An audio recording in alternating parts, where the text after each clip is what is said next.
Well, we're back after the final international break of the Premier League season, and the run-in is very important at the top and the bottom. We're, of course, focusing on Luton Town, and we'll be looking ahead to their trip to Tottenham this weekend. But we'll also give our quick-fire predictions for all of the weekend's action, and I'll encourage you to do exactly the same in the comments below. Let me know what you think the scores will be in the Premier League this weekend, and if you beat or match my overall score, you will get a shout out in the next recap as we look ahead to a full midweek edition, which will include Luton's trip to Arsenal. But for now, before we go and look ahead to all the other action this weekend, let's preview Tottenham Hotspur v Luton Town. And to do that, we need to have a look back at both sides' games before the international break. Now, although only 4 Premier League games survived due to the FA Cup quarter-finals, both of these sides were in action. We'll get to Spurs in a minute, but for Luton, a really important result late on and the manner in which it came. A home draw against Nottingham Forest after being behind and not playing that great for a large portion of the game. And let's be fair, given the number of injuries, given what had happened at Bournemouth in the midweek before it, and given some of the players that were having to play out of position, it was a really important result. Of course, it was an old hero. In fact, I would probably argue 2 old heroes who stole the show on the day, because Pelly, Ruddock and Panzu was, without doubt for me, the best Luton player on the pitch prior to being injured by Mario in the hour mark. He played really well and hopefully will be fit for this weekend because we're going to need his legs in the next couple of weeks. He played really well on a turn, he worked so hard, made a couple of thundering last-ditch challenges, and we also cleared a couple off the line defensively, and that spirit is going to be so important as this run-in progresses. However, the other star of the show was Luke Berry. Came on and played that cameo role as he has a few times this year and did what he so often has throughout the divisions. Popped up in the right place at the right time, fired it in from close range and gained us a crucial point against Forest, which, given the points deductions that have since occurred during the international break, mean that Luton go into this game outside of the Premier League relegation zone. If Luke Berry hadn't scored that goal, we would still be behind Forest. That's how important it was. So we go into this game with a sense of optimism, but also with a long injury list. As I'm recording this on a Tuesday, there's been a press release from the Republic of Ireland that Chio Ogbene has just been sent back with an injury, although Mengi has rejoined England under 21. So there is a little bit of mixed injury news there. But you look at the squad we've got, and bar the likes of Osho and Lukonga, there aren't many who are close to being back to fitness. And with 12 or 13 players out injured, it's really not a good time for Luton. It's just a bad time to have so many players out and so many key players in the spine of the team. Despite that, the 2-week rest will be so important. Not having many players on international duty means that they will have been able to have 4 or 5 days rest, which you could see from a few. The likes of Doughty, who came off with a knock, even Barkley, who's played every game, Clark, who's done so in the last couple of months. Just a bit of a breather is going to be so important, particularly when you're going into a game like this. 3 big games in a week. 3 of our next 4 games are against Tottenham, Arsenal and Manchester City. And Spurs under Ange Postecoglou, we know, are an extremely high-pressing team. They play at intensity. They're going to be trying to get in behind us. And if we go man for that press, we're either going to see one of those bonkers games like Newcastle, like Bournemouth away, whatever, or we're going to see an absolute mauling, because it's not going to go well if we try and play in that style and we're not at our best and we haven't got the energy. Now, defensively, it's a little bit of a struggle. Of course, the last game, Issa Kabore played left centre-half.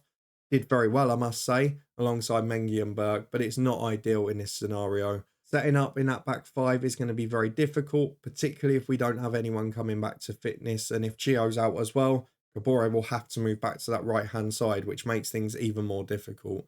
So the injury worry is definitely the biggest one. Hopefully Osho will be back. Hopefully Chio's injury isn't serious. If Pelly and Lukonga can make it as well, it actually gives us some options. We know the top scorer Adebayo is going to be a big miss. We know that there's plenty of other players that would make a difference here, particularly at centre-half. But we've just got to try and muck through it. And if we can find a way to survive by a point, then next season we'll look even better, won't we? But looking ahead to this game in particular, I'm just hoping that we'll be able to be competitive, because Spurs do offer up chances. And I think one thing Luton have shown this year is that given opportunities and given space in behind, we can score goals.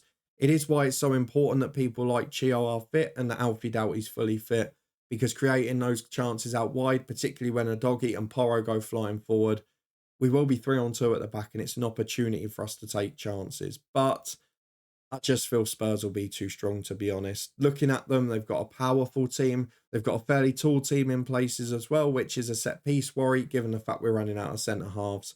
And I do feel that while both teams are going to play a similar game, Spurs, particularly at home, are probably the better at it. So I'm going to go for Tottenham Hotspur to win this game. I think it will be an entertaining one, as Luton's games so often are. If we do go down, we'll be missed for that next season. And I do think we'll score a couple of goals here, but I just think Spurs will have enough. I'm hoping it'll be a tighter game. I was tempted to go for a 4 or a 5, but I'm not going to. I'm going to go for Spurs to win, but by 3-2, and Luton to give them a bit of a scare, as we have to a lot of the big boys this year, but without picking up enough points to really sing about it. After that, we've just got to worry about the home games for the remainder of this season. The final 5 matches and the final 4 home games, they're winnable, and we've got to try and make sure we're fit and fresh for that. So for this game, not going to define Luton's season, but the points have got to start coming soon. I don't think it's going to be this one though. Spurs by 3-2, and to recover from that awful performance and result away at Fulham. With that out the way though, let's have a look ahead to matchday 30 and all of the weekend's action in the Premier League. To do that, we need to have a quick recap though of the shortened matchday 29. Of course, heavily affected by FA Cup quarter-finals, but 4 games did survive. And ironically, the Luton and Spurs ones I didn't get right at all. However, the other 2 matches I got perfect scores. The VAR check at the end of West Ham v Aston Villa saved me my 3 points. A 1-1 draw was the correct outcome there. And I also correctly called Burnley's 2-1 win at home to Brentford, who I still feel might be the most in trouble side despite Nottingham Forest point deduction. Those 2 perfect scores gave me 6 points overall, which none of you managed to beat. It's the value of perfect scores in these prediction shows. 4 was the next highest. So well done to all of you for playing along. Do the same this weekend and see if you can beat me for the full fixture list in matchday 30. These are the scores I've gone for. And the first one, maybe a bit of a surprise. I've gone for West Ham United to win 2-1 at Newcastle. A few key injuries being picked up again for the Magpies, and for whatever you say about David Moyes, he's doing a great job at West Ham. They're picking up results. They're progressing in Europe. They're flying high up the table. And I think they'll win away from home here. I think their threat on the break and having Antonio back as well just gives them a focal point, allows Bowen to go to his strongest position, and gives them a front 4 rather than a front 3. So I'm going West Ham to win by 2-1. Bournemouth v Everton. You could argue I've gone for hope rather than expectation here, but Everton are in poor form. They're not winning games. Bournemouth did really well to come back at home to Luton, and of course they've had an extended break, which is really important given their style of play under Andoni Iraola. So I'm going to go for Bournemouth to win that by 2-0.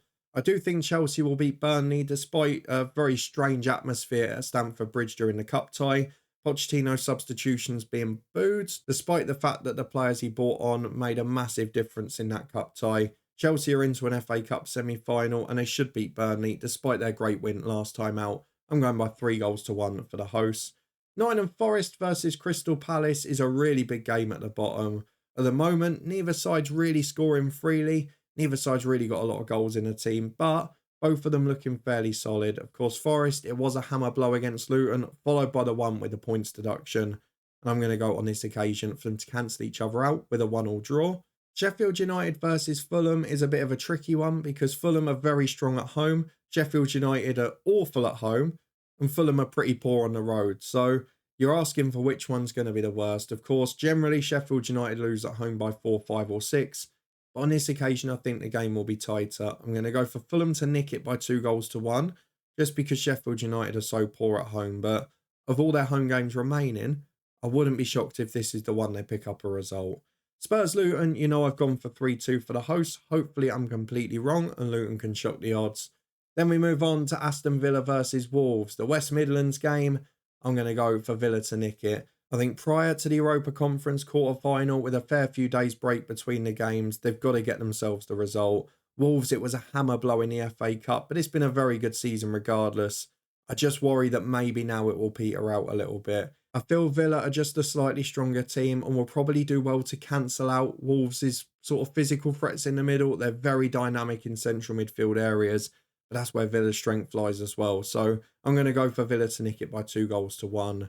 Brentford v Manchester United. I know United have had troubles with it, but Brentford have been really poor recently. Defensively, they look awful, and United have had a bit of a goal threat in recent weeks.